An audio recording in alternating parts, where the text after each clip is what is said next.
June 6, 2025. Thanks for joining us on the 1 p.m. bilingual news on Canal International on this day that Muslims are celebrating the feast of Tabaski. The news presented to you by Junior Hossein and myself, Gladys Sambo Diban. Good day, Junior. Good day, Gladys Sambo. Bonjour à tous et à toutes. Bienvenue au 13h sur Canal International. Voici les titres de votre journal.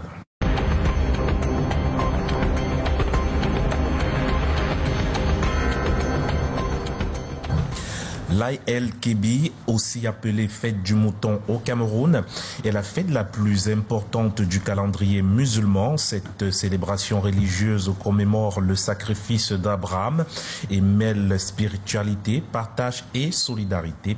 Ce matin, plusieurs prières dans les mosquées ont annoncé le début des festivités.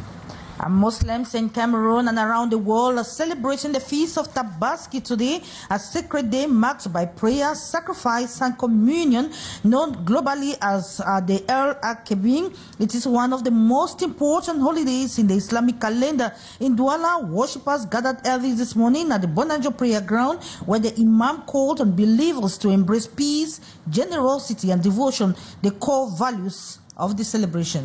Incendie à Vokada du côté de Yaoundé. Des détonations violentes parties d'une fuite de gaz au moment de la livraison ce matin, puis un incendie gigantesque qui a semé la stupeur au sein des populations riveraines. On en parle dans un instant. And the northern part of Cameroon is grappling with a surge in poultry illnesses, raising fears of a potential Newcastle disease outbreak that could devastate rural livelihoods. In response, the government has launched an urgent vaccination campaign aimed at protecting nearly 1 million birds, offering a lifeline to small-scale farmers and reinforcing the region's fragile food security. Those were major stories. Stay on for developments.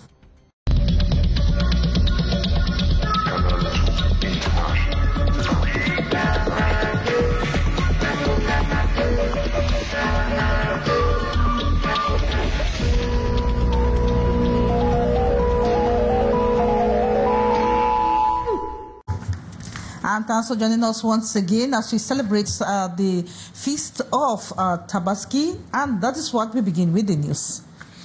Eh bien, ce jour marque une date importante pour la communauté musulmane, celle de la célébration de la fête du mouton, 70 jours après la fin du Ramadan. Les fidèles musulmans commémorent le sacrifice effectué par le prophète Abraham dans un esprit de foi, de partage et de solidarité à travers le pays. Des prières ont été dites ce matin dans la ville de Douala précisément. Le message central était celui de la paix et de l'unité pour le Cameroun, une célébration religieuse à laquelle ont assisté nos reporters Titi Freeman et Thierry Nana. Bonjour Titi Freeman. Bonjour à vous en studio. Oui, aujourd'hui, des millions de fidèles musulmans célèbrent la fête de la Tabaski, encore appelée fête du sacrifice. Une fête marquée ici à Douala par la grande prière, ici à la place du gouvernement de Bonanjo. Une place qui a été noire de monde par les fidèles musulmans qui sont massivement répondus présents. Ils étaient là par centaines et même par milliers, j'ai envie de dire, pour assister à la grande prière dirigée par l'imam de la ville, l'imam central de la ville de Douala, en présence du gouverneur de la région du littoral. Et oui, au sorti de cette prière, un seul message, celui de la paix pour un Cameroun uni, tout comme au moment de la fête de l'unité le 20 mai dernier, un message de paix donc pour le Cameroun qui s'apprête à vivre une échéance décisive, les élections présidentielles notamment en octobre prochain. Dans leur plus belle tenue, ces fidèles musulmans ont donc pris part à cette célébration, à cette prière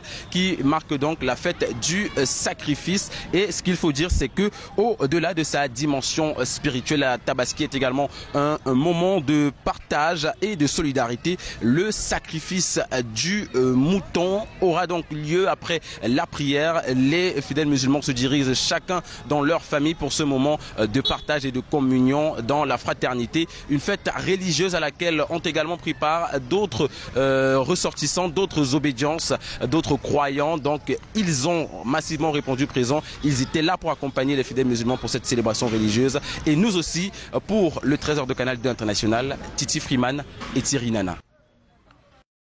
À Yaoundé, la grande prière de la Tabaski a mobilisé au complexe islamique de Tinga de milliers de fidèles, mais aussi des autorités administratives et diplomatiques au rang desquelles le gouverneur du centre et l'ambassadeur du Royaume d'Arabie Saoudite au Cameroun.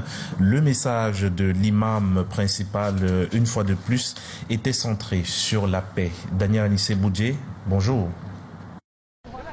La coexistence pacifique est indispensable pour toute société aspirant à la stabilité et à une paix durable. Le vivre ensemble doit être la préoccupation de tous. Voilà le principal message à retenir du serment de l'imam Aboubakar Goïgoï, imam principal du complexe islamique de Tinga, en ce jour de célébration de la fête du sacrifice. La Tabaski qui cette année s'est déroulée ici au complexe islamique de Tinga, presque comme d'habitude, dans un protocole bien connu, avec la présence d'autorités, avec en tête le gouverneur de la région du centre, Nasseri Paul Bia, le préfet du département du Fundi, des diplomates, l'ambassadeur d'Arabie Saoudite, des diplomates et d'invités spéciaux. À l'extérieur, c'est une foule immense de fidèles d'Allah qui est donc venue participer à la grande prière de Tabaski en ce jour de grande fête. Donc, la prière s'est achevée ici autour de 8h30. Place à présent aux réjouissances. Depuis le complexe islamique de Tinga à Yaoundé pour Canal International, Daniel Anissé Boudjé et Serge Alain Ziebou, Barka Dassala à toute la communauté musulmane. À côté de la grande prière au complexe islamique de Tinga à Yaoundé, le gouverneur de la région du centre a réagi à l'actualité qui secoue en ce moment la capitale politique. Depuis hier, une horde de jeunes qualifiés de microbes ont fait irruption hier après-midi au marché Mokolo, armés de machettes et gourdins pour semer la terreur tant chez les commerçants que chez les usagers. L'autorité administrative rassure, les hors-la-loi sont aux arrêts et devront être remis aux mains de la justice pour être punis conformément à la loi. Nasseri Paul Bia s'exprime au micro de Daniel Anissé Boudjé et de Serge Alain Ziebou. On ne peut saurait avoir des jeunes qui vont prendre et les machettes, et les couteaux, et les gourdins, et les planches pour perturber la tranquillité de nos fidèles qui préparaient déjà leur fête de moutons. Et ils viennent, d'autres qui sont venus même loin de Yaoundé pour venir donc tenter de voir s'ils peuvent s'installer à Yaoundé. Ça ne va pas prospérer à Yaoundé et ils lancent un appel à nos fidèles, nos concitoyens, surtout ceux de Yaoundé 2, puisque c'est là-bas où ça s'est passé hier, de tout faire pour que ça ne prospère pas dans notre cité capitale. La suite du 13h, c'est avec vous, Gladys Sambo. And we talk about Muslim faithfuls in Cameroon that join others the world over today to celebrate the feast of Tabaski, the feast, a day of prayer, sacrifice, and community in Douala. The worshippers gathered early this morning at the Bonajo prayer ground, where the Imam urged believers to embrace peace, generosity, and devotion. We have our reporter Cynthia Latte, who is right there at the prayer ground. Hello, Cynthia. Hello, Gladys Ambo. Hello, Junior Osan. Viewers, you're joining us live at the prayer ground here in Bonajo, where Muslims have just concluded the special prayers marking Tabaski. Hundreds of them early this morning in the spirit of unity, marking a celebration of sacrifice, devotion, and generosity. The message here from the Imam has been that of peace, with faithfuls highlighting the significance of this day to them. It's a very great day. Like this is a year of where God answers our prayers, hopefully, and it's a month of happiness, and we just feel happy in this month. As you can see behind me, families are returning to continue the rituals home. It will be marked with animal sacrifice, sharing of meal, and most especially sharing moments with the loved ones. The atmosphere here is joyful. Reporting live from Bonanjo, we are Tirinana Cynthia Latter for Canal International. Thank you so much, Cynthia Latte, and we move to the nation's political capital, Yaoundé, where Muslim faithfuls in that area were called to maintain peace and be law-abiding. They were meeting today at the prayer ground, where the Imam urged them to be law-abiding. The celebration was marked by intercessory prayers for peace and unity in Cameroon before, during, and after the presidential election. We have Bonaventure Ate, who was at the prayer ground. Thousands of Muslim faithful gathered at the Chinga Islamic complex to pay reverence to Allah as part of celebrations to mark the feast of Tabaski. Leading the prayers was Imam Abubakar Goigoi, who exhorted the faithful to emulate the humble and obedient character traits of Abraham by making sacrifice whenever need be without questioning. The faithful seized the occasion to pray for peace and unity in the country and for an end to social vices like corruption, tribalism, and organized crimes. Nothing he said can be done without peace.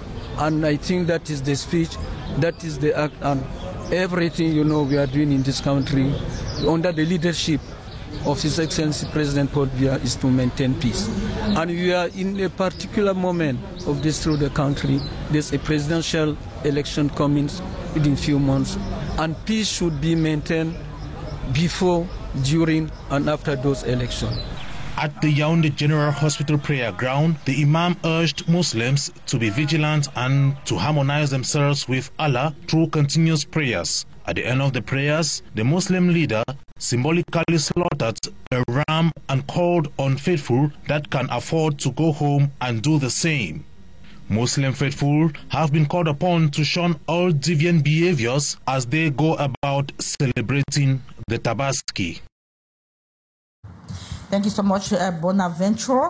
And we stay in Yaoundé to talk about fire incidents in the Vogada neighborhood this morning. An overwhelming sense of fear grips the area. It all began very early when a tanker truck was delivering gas in this densely populated zone. That is when a leak was detected. But before emergency services could respond, several violent explosions were heard, sending people into a state of panic. Immediately afterwards, a massive blaze broke out, engulfing several nearby shops. The flames were towering, visible from hundreds of meters away, and terrified residents fled in all directions. Firefighters arrived quickly, backed by the police and gendarmerie, who blocked the area to keep onlookers at a safe distance. The fire is now under control, but the damage is significant. Numerous businesses have been completely destroyed, and there are many major material losses. We shall be having the details in our subsequent newscasts. And let's now talk about poultry illnesses that have been dictated in the northern parts of Cameroon. The viral infection known for its deadly impact on birds is threatening the livelihoods of small-scale farmers already grappling with economic challenges. Amorindi tells us more. A surge in respiratory illnesses among poultry in northern Cameroon has raised alarms over a potential outbreak of Newcastle disease, a highly contagious viral infection affecting birds. La maladie de Newcastle est une maladie virale très contagieuse de la volaille. Poultry owners report birds exhibiting labored breathing, persistent cough and eye discharge, classic signs of Newcastle disease. The virus, known for its rapid spread, can decimate flocks, leading to significant economic losses for small-scale farmers. La mortalité est très élevée, qui peut atteindre même jusqu'à 100% de mortalité dans des élevages. Dr. Abba Abdul Hakim, Regional Head of Veterinary Services, emphasizes the severity Newcastle disease is endemic in many regions and poses a contagious threat to poultry farming. Nous avons les cas de paralysie, symptômes d'abord digestifs. The disease spreads through direct contact with infected birds, secretions, and contamination materials. While human infection is rare, it can cause mild conjunctivitis. Vaccination remains the most effective preventive measure alongside strict biosecurity practices. Meantime, at the poultry farmers in the northern part of Cameroon are breathing a sigh of relief as government has come in with a major vaccination campaign to combat the deadly bird diseases with royal livelihoods and food security under constant threat from the outbreak of these diseases like the Newcastle disease we just talked about. This initiative marks a timely intervention. More in the once again. In the northern region of Cameroon, where poultry farming is a cornerstone of rural economies, outbreaks of diseases like Newcastle disease and avian plague have long jeopardized food security and livelihoods. To combat these, a large-scale vaccination campaign has been initiated in the Adamawa region, aiming to immunize 500,000 village poultry within 60 days. The campaign, launched in May, is part of government's emergency response to the food crisis with the Caisse de Développement de l'Élevage for the North overseeing its execution. Using ocular inoculation methods, veterinary agents are working to shield poultry from devastating diseases, thereby bolstering the resilience of local communities. Contribuer ainsi à protéger le capital productif des populations. A second phase, plans in 2 months, will target an additional 400,000 birds, including chickens, ducks and pigeons, ensuring healthier flocks and improved food quality. This initiative underscores the critical role of animal health in sustaining rural economies and combating food insecurity in Cameroon. And let's come back to the fire incidents in the Vogada neighborhood in Yaoundé. Eh bien, à incendie du côté de Yaoundé, des détonations violentes parties d'une fuite de gaz au moment de la livraison ce matin au quartier Mvokada, puis un incendie gigantesque qui a semé la stupeur au sein des populations riveraines et de nombreuses boutiques consumées. Un périmètre de sécurité a été établi par les éléments de la police et de la gendarmerie pour tenir les curieux à bonne distance. Eh bien, les sapeurs-pompiers sont également sur le site. Retrouvons sur plan nos reporters Joël Njom 3 et Raoul Ngoufo. Bonjour.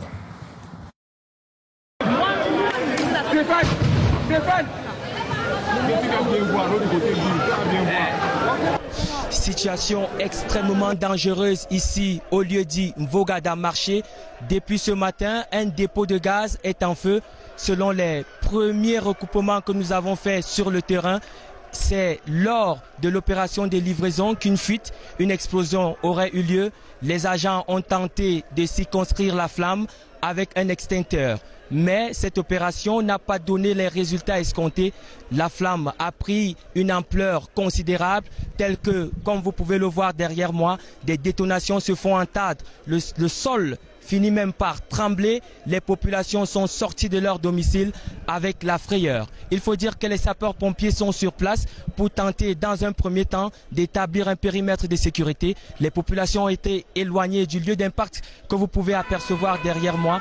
En même temps, ils essayent de voir ce qu'il y a lieu de faire pour juguler cet incendie qui est d'une ampleur considérable avec des explosions considérables qui font trembler littéralement le sol. Il faut dire que les populations sont sorties ici et puis c'est une situation qui fait énormément peur parce que nous avons rencontré certains commerçants qui disent avoir tout perdu parce que le marché est juste à côté, des boutiques ont été pris dans les taux des flammes.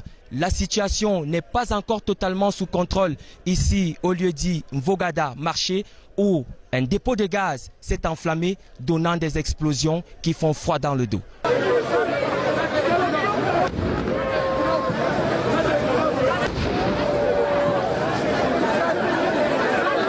Depuis le lieu du sinistre en Vogada, Joël Njom 3 et Raoul Ngoufo, Canal 2 International.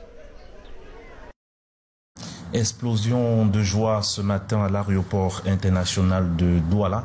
Princesse ici est arrivée ce matin de ce côté-là, la Miss Cameroun 2023, a fait briller le vert, rouge, jaune à la 72e édition du concours de beauté Miss World en Inde, classée dans le top 20 des femmes les plus belles du monde et 5e en Afrique. Princesse ici a réalisé une prouesse. Retrouvons sur place à l'aéroport international de Douala, Arun Azira et Maus Kwesou. Bonjour Arun. Bonjour Junior Ossin, bonjour Gladys Sambo. Après avoir foulé le sol de Yaoundé, Princesse ici est à Douala. La Miss World Cameroun 2025 est de retour au Cameroun après avoir fait briller le vert rouge et jaune à la 72e édition de Miss World en Inde. Classée dans le top 20 des femmes les plus belles du monde et 5e en Afrique, elle inscrit en lettres d'or le nom du Cameroun dans le livre de cette prestigieuse compétition de beauté en Inde. Et ce matin, amis, familles et surtout des fans sont venus la célébrer à l'aéroport international de Douala. Princesse Sissi, comment est-ce que vous vous sentez après votre prouesse à Miss World 2025?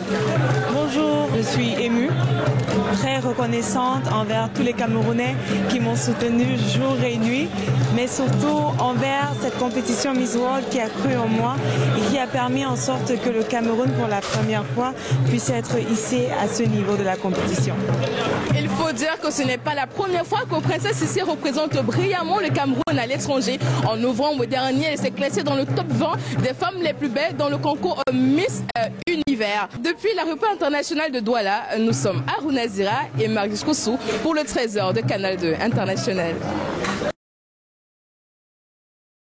To take you to the southwest region of Cameroon, where the population of Kumba and Kondo Titi have expressed bitterness over the abandonment of the Kondo Titi Kumba roads project. The construction work, which started in 2022, was suspended and restarted in 2024.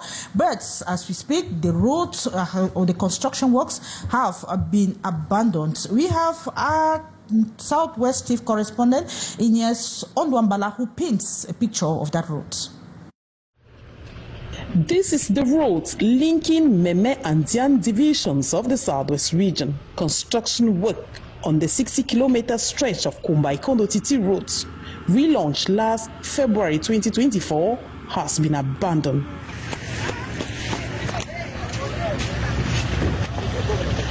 The Kumba-Kondo Titi Road project, which is very strategic in the economic development of the Southwest region, remains a shadow of itself. The population of Kumba and Kondo Titi have expressed fear following the suspension of the project by the contractor, given that it can be a threat to their security.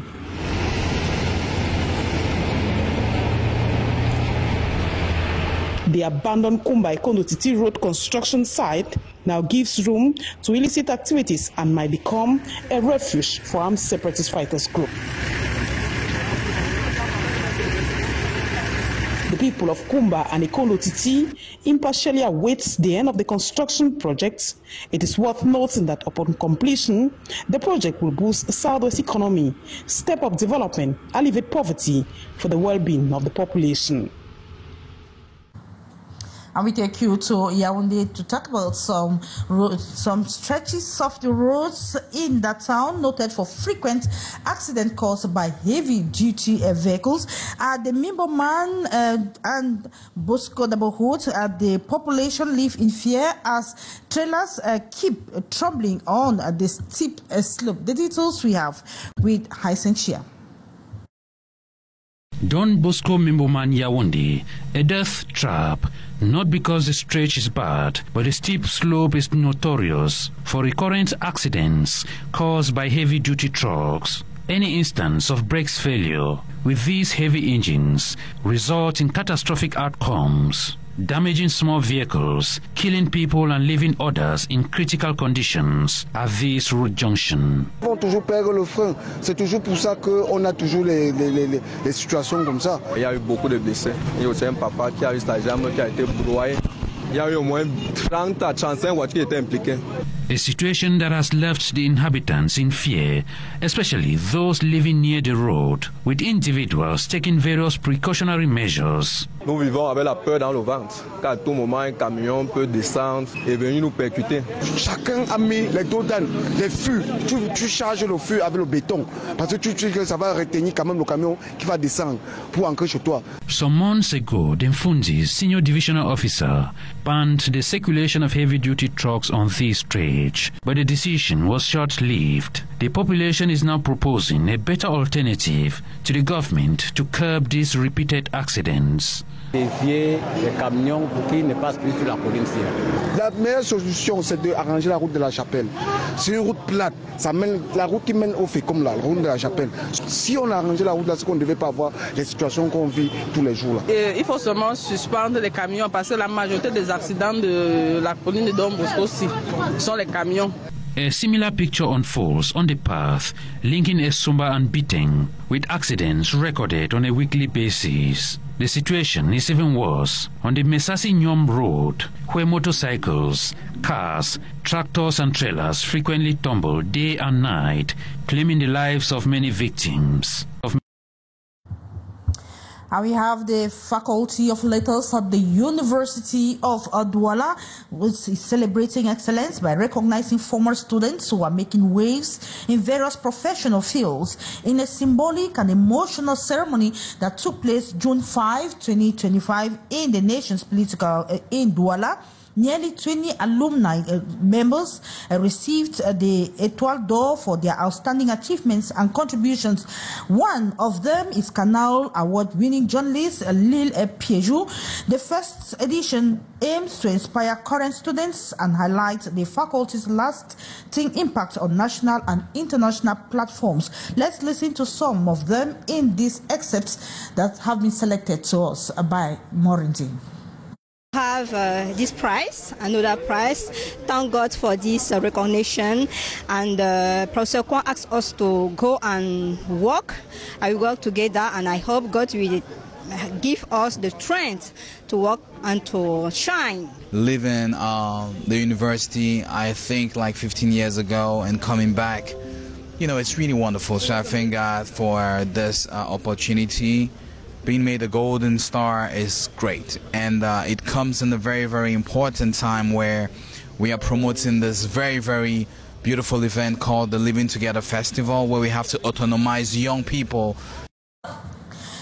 Okay, before we wrap up this edition of the news, let's talk about the environment. We have young students in the city of Douala that are stepping up efforts to tackle plastic pollution, turning bottles into tools for change, supported by the government and environmental enterprises. These people demonstrated the fight against pollution, beginning with education. Junior? Et du sport pour boucler ce 13h, on parlera du jeu de dames du côté de Yaoundé. Les précisions dans ce reportage. Le Cameroun accueille pour la toute première fois le gratin mondial du jeu de dames. Ce 5 juin 2025 marque l'ouverture officielle du 55e championnat du monde ici au Palais des Sports de Yaoundé. Une cérémonie haute en couleurs présidée par le ministre des Sports et de l'Éducation physique Narcisse Moelekambi en présence du président honoraire de la Fédération internationale du jeu de dames. 40 joueurs venus de 16 pays vont s'affronter dans un tournoi d'élite. Répartis en 4 poules de 10, seuls les 3 meilleurs de chaque groupe décrocheront leur ticket pour le tournoi final. Parmi eux, 15 grands mètres et une dizaine de mètres internationaux. Avec un temps de jeu de 1h30 par partie ou 45 minutes majoré de 30 secondes par coup, la tension montera à chaque mouvement.